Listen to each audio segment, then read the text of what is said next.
Ethan couldn't believe what he saw. The bank statement on his computer screen showed a number he never imagined was real. His eyes scanned the dozens of zeros, and for a moment, he thought it was a mistake. But it wasn't. That account belonged to his father, Richard, the man who drove an ordinary car, wore simple clothes, and spent years repeating that money should be used responsibly. Ethan felt his stomach turn. All his life he believed that the family was in good financial condition, but nothing more. Now, everything made sense. The unexpected trips, the discreet conversations on the phone, the way her father avoided any topic about big investments. Richard was not just a financially stable man, he was a billionaire, and he hid it from his own son. The feeling of betrayal came with force. Ethan always felt different from his friends, limited to a controlled allowance while he watched other young people spend money without thinking twice. Growing up, he believed that his father's caution came from a balanced financial reality, with no room for excess. But no, the money was there all along, and it wasn't much. What bothered him most was realizing that if his father had wanted to, he could have provided him with a much more comfortable life, without so many restrictions. Frustration turned to anger. He spent years justifying every expense, listening to lectures on financial responsibility, while the family accumulated more money than he could spend in several lifetimes. That moment wasn't just a discovery, it was a revelation that completely changed the way he saw his father. His racing heart and shallow breathing showed that Ethan wasn't just surprised, he was furious. The money was always there, hidden while he lived with restrictions that now seemed completely unnecessary. The pieces began to fall into place, but the feeling of injustice grew with each second. What else would your father have hidden? How far did this lie go? Ethan couldn't just ignore that, he needed answers. I needed to understand why Richard chose to hide a fortune of this size. But above all, I needed to decide what I would do with this new reality. And nothing, absolutely nothing, would stop him from taking what he believed was rightfully his. Have you ever imagined discovering that your entire life was based on a lie? Stay until the end to see how this revelation transformed Ethan and how his journey took an unexpected turn. This story will surprise you. Ethan left the office with firm steps, but his mind was still in a whirlwind. The information repeated itself in his head, and no matter how much he tried to organize his thoughts, everything seemed disconnected. The reality I knew had changed in a matter of minutes. For a long time, he tried to understand the way his father dealt with money. Whenever I brought up the subject, I received quick, vague responses that seemed like an attempt to avoid any more in-depth conversations about finances. No matter how I asked, the answers revolved around responsibility, planning, and the need to avoid unnecessary expenses. Ethan didn't usually insist, but his curiosity only increased. If the family lived comfortably, why did the father never show interest in enjoying luxuries that were clearly within his reach? Why weren't there fancy cars in the garage or extravagant trips like the ones his friends took?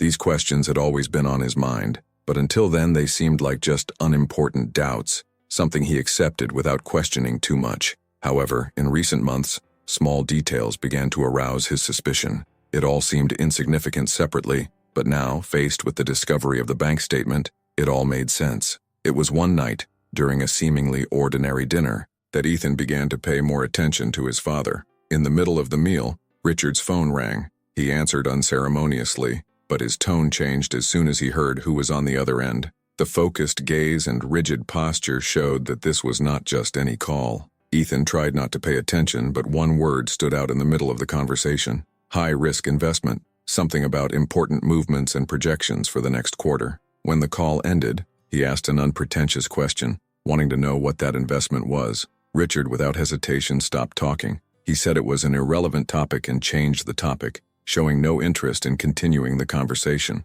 For Ethan, that raised an alarm, because this time his father seemed very different. He never talked about money, but there was clearly something big going on. In the days following dinner, Ethan began to notice details that had never seemed important to him. Discreet meetings with people he didn't know, phone calls that ended quickly when he entered the room, and unexpected trips, always with generic justifications. But it was only when he found his father's computer open in the office that everything became clear. That screen displaying a bank statement never leaves your head. The moment he clicked on some tabs, checked the records, and realized there was no error came back several times, almost reaffirming that he really saw everything. This was real. Ethan was still trying to process everything when voices echoed down the hall. The shock made him react on instinct, turning his body to hide in the dim light of the room. The conversation that followed would clear up any remaining doubts. Richard spoke calmly with a financial advisor, discussing market forecasts and growth projections. The numbers cited were unrealistic, too large to refer to a common account or a one-off investment. Ethan held his breath when he heard billion-dollar figures being mentioned naturally. There was no more room for doubt. His father was not only a financially stable man, he belonged to a select group of people who had more money than they could spend in several lifetimes. This story is just beginning. Before continuing, take the opportunity to subscribe to the channel. We have lots of content like this, and you won't want to miss the next amazing stories. Unable to contain his anger any longer, Ethan went straight to his father and demanded explanations. Richard's reaction was calm, as if he had already expected this moment to come. Bluntly, he confirmed the truth. Yes, he was a billionaire. Yes, he always had more than enough money to provide his son with a luxurious life. But he kept everything secret for a clear reason. He wanted Ethan to learn to value money, to build his own independence without growing up spoiled or becoming someone who depended on the family fortune for everything. Richard believed that preserving this secret was the best way to ensure that his son had a healthy relationship with money. But for Ethan, that wasn't a teaching, it was a betrayal. The anger grew with every second. For years, he believed his family led a balanced life out of necessity, not choice. Now, he understood that all of this was a deliberate decision by his father to limit his life, to deprive him of the comfort and experiences he could have had. It didn't make sense. If money existed, why should it be contained? He spent years watching friends spend without restraint, while having to justify any requests that strayed from the basics. This needed to end. He would not accept continuing to live under these unfair rules. His father may have wanted to continue his discreet life, but he had no reason to follow the same path. With a firm tone, he convinced Richard to give him access to a bank account, claiming that he wanted to learn about investments and build his own relationship with money. Once he had the resources available, he wasted no time. Designer clothes, expensive watches, and luxury cars. He didn't just want to spend, he wanted to be seen. After all, now everything was in his hands. Money seemed to open all the doors Ethan ever wanted to go through. Now, there were no more limits, and he allowed himself to enjoy everything that he had previously only observed from afar.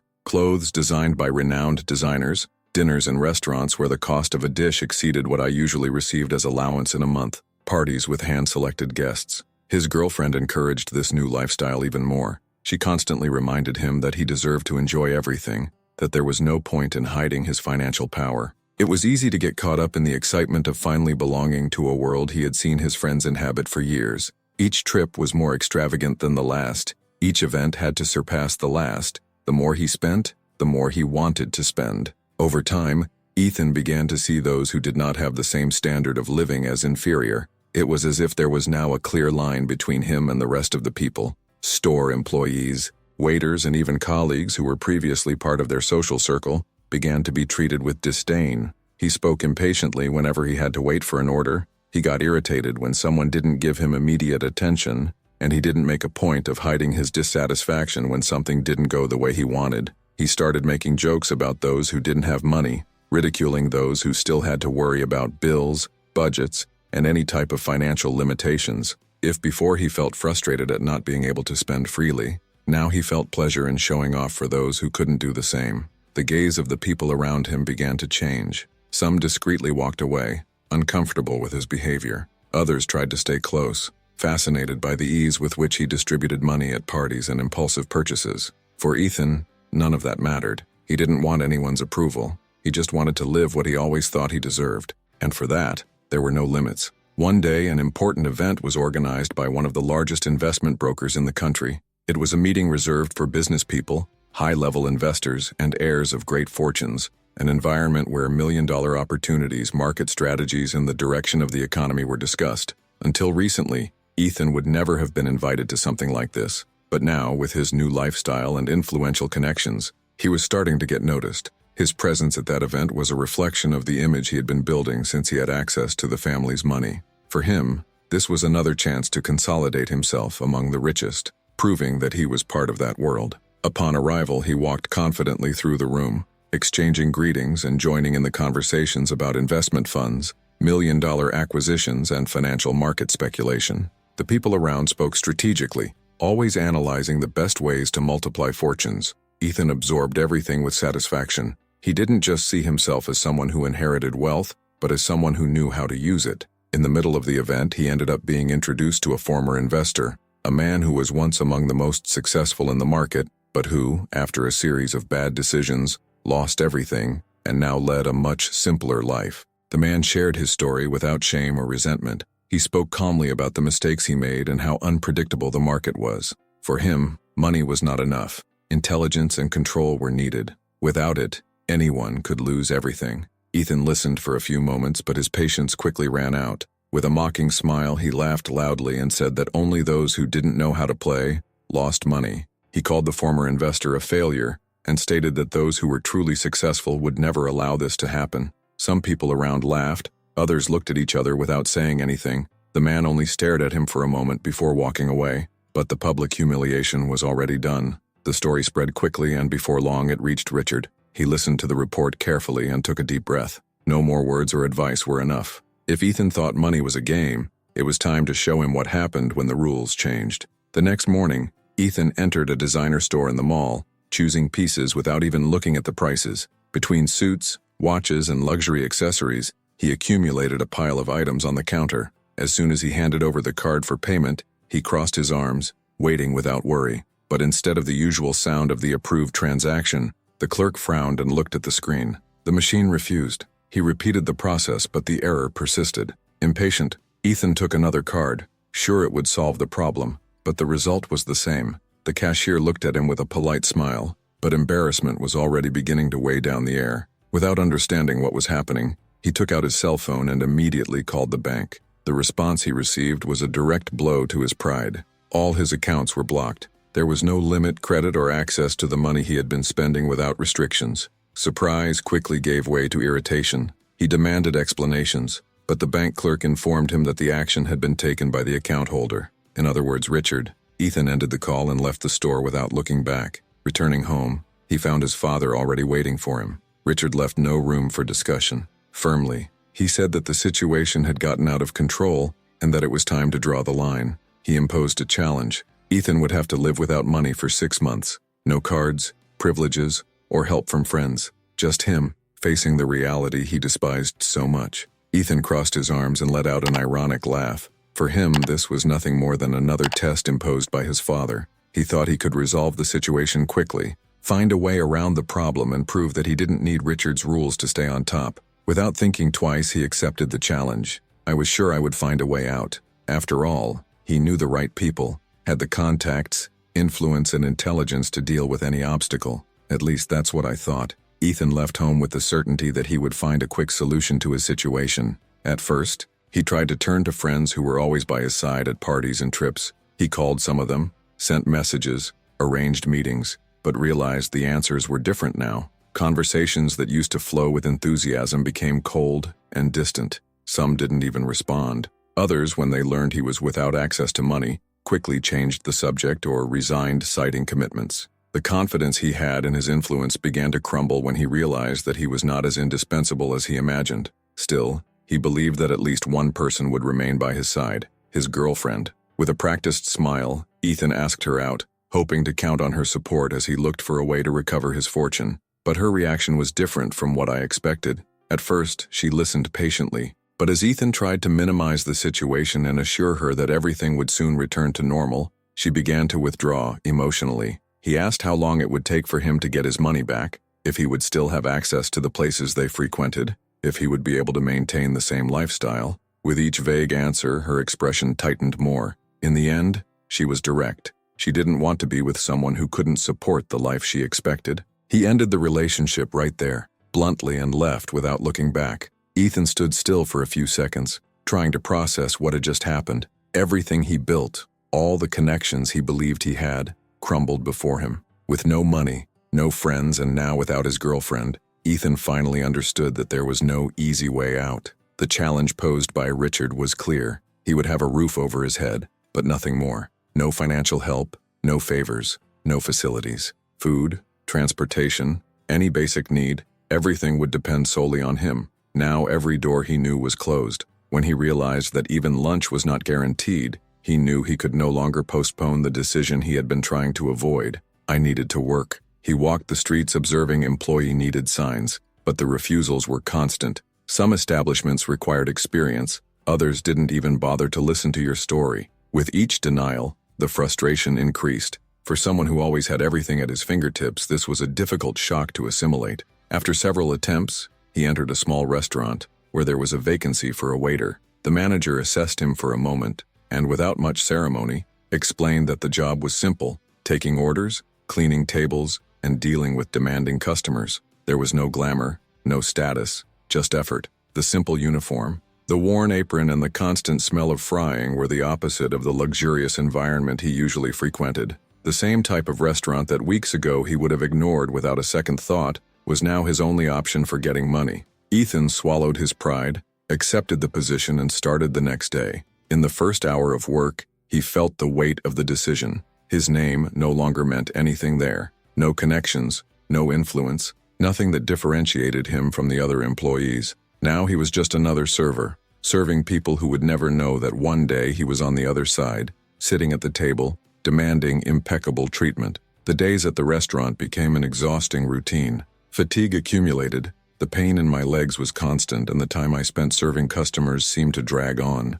Ethan felt the weight of every minute in that place. The idea that he needed to work to earn his own living was still difficult to accept. In the past, everything seemed to come easily. Now, every meal he could afford was the result of hours on his feet, taking orders without anyone caring who he was or what he once had. Between one shift and another, he began to notice the customers who frequented the restaurant. Many seemed like ordinary people dealing with difficulties, looking for honest ways to move forward. He had never paid attention to these people before. To him, they were just extras in a world where only the successful mattered. But now, he was one of them. It was on a random day while cleaning a table that Ethan saw a familiar figure sitting next to the counter. The former investor he had humiliated weeks ago was there, reading documents and analyzing spreadsheets. For a moment, Ethan froze, remembering the cruel words he had hurled at him. He thought about moving away, avoiding any kind of contact, but the man had already noticed him. To his surprise, he showed no bitterness or resentment. He just looked at Ethan with the same serene expression he had at the event.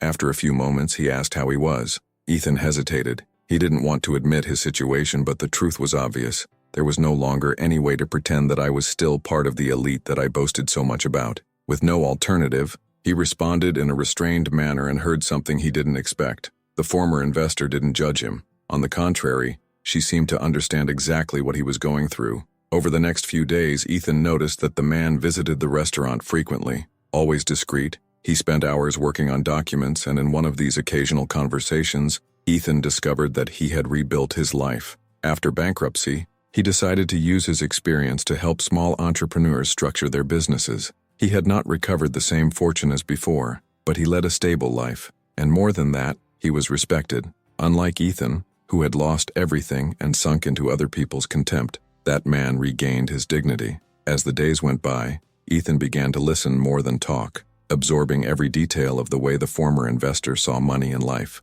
At this point, he began to question whether he had spent too much time valuing the wrong things. After a while, Ethan had already adapted to his new reality. I had enough money to survive without depending on anyone, and little by little, I began to see things differently. Conversations with the former investor became part of his routine, and he began to understand that there was much more value in effort and construction than simply having money to spend. Still, the idea of regaining his status didn't leave him completely. One day, while checking messages on his cell phone, he received an unexpected invitation. An old friend invited him to an exclusive party, saying that everyone missed him and that this was the perfect time to meet the right people again. Deep down, Ethan felt that something wasn't right. For months, no one cared about his absence, and now, suddenly, they wanted to see him back. But curiosity and the desire to prove that he still belonged to that world spoke louder. That night, he dressed in his best clothes and headed to the event. Upon arriving, he was greeted with forced greetings and smiles that didn't seem genuine.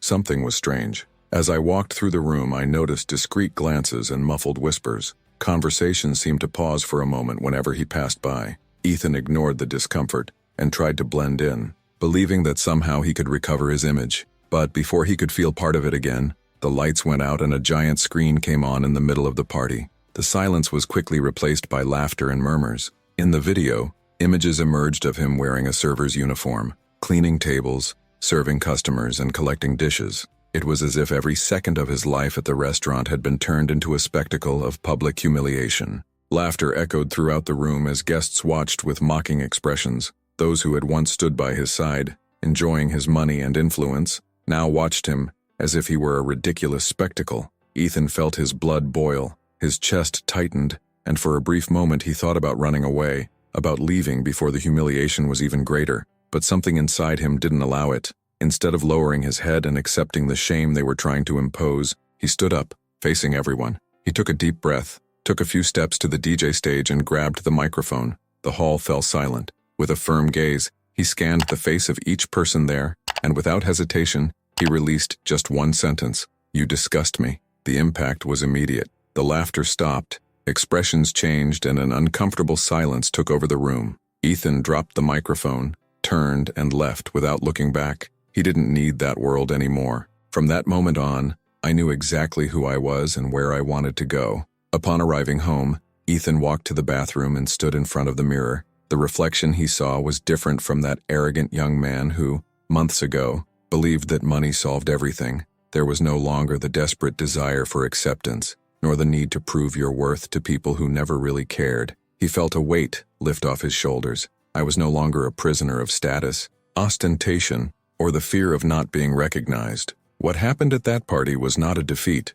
but a liberation. He no longer had to pretend to be someone he wasn't. The search for validation had finally come to an end. What did you think of this transformation? Do you believe that Ethan really learned, or would he have done differently? Leave your comment, we want to know your opinion. The next morning, Ethan got up early, but this time with a different purpose. Instead of looking for quick ways to make money or trying to regain his position among the elite, he went to Richard. His father watched him in silence as Ethan sat across from him. There was no pride, there was no resentment. Ethan wasn't there to ask for money. He wanted something bigger. With humility, he said he needed to learn. I wanted to understand what a real investor did. I wanted to know how to build real wealth without depending on what you inherited. Richard didn't say anything right away, just showed a small smile. Finally, the son was ready to listen, but Ethan knew he needed to go further. After talking to his father, he looked for the former investor. That man he once ridiculed was now someone he wanted to learn from. He wanted to understand what it meant to lose everything and get back on his feet without taking shortcuts.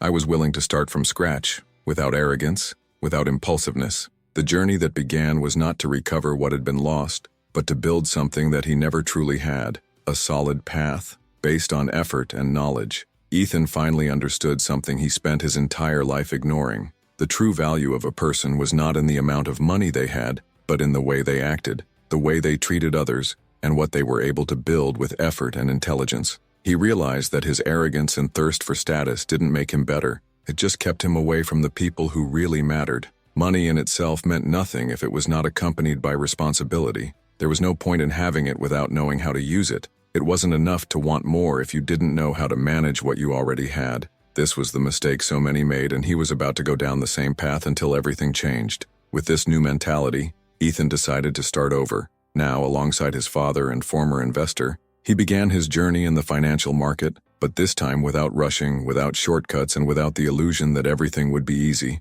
Richard made a point of not giving him a privileged position. If he wanted to grow, he would have to prove his worth. He started from the bottom as an intern, dealing with simple tasks and learning about investments in a practical way, understanding the fundamentals that he previously ignored. He observed, absorbed, and applied the knowledge he acquired, knowing that he still had a long way to go. But this time, that didn't bother him. Now he sought not just wealth, but purpose. I wanted to be someone who understood the market, who knew how to make smart decisions, and who built something lasting. Luxury was no longer the goal, but rather the consequence of a job well done. He learned that empty boasting doesn't get you anywhere, but knowledge and dedication do. His past still existed, but it no longer defined him. He was no longer the spoiled young man who spent without thinking, nor the arrogant one who looked down on others. He was someone who knew that every true achievement required patience, effort, and respect. His path was just beginning, but at this point,